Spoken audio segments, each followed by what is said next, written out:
بسم اللہ الرحمن الرحیم۔ السلام علیکم۔ Welcome to my YouTube channel Hoor. آج کی اس ویڈیو میں آپ لوگوں کے ساتھ استغفار کا ایک خوبصورت واقعہ شیئر کروں گی جس سے آپ کو استغفار کے فائدے کا پتہ چلے گا۔ تو ویڈیو کا آغاز کرتی ہوں۔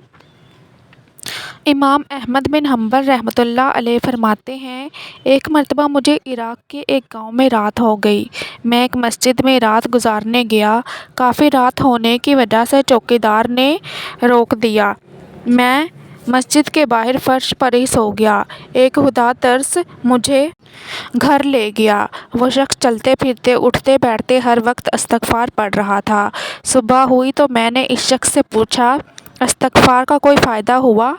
اس نے جواب دیا، جی ہاں، میری ساری دعائیں قبول ہوئی ہیں سوائے ایک کے کہ میری ملاقات احمد بن حنبل سے ہو جائے۔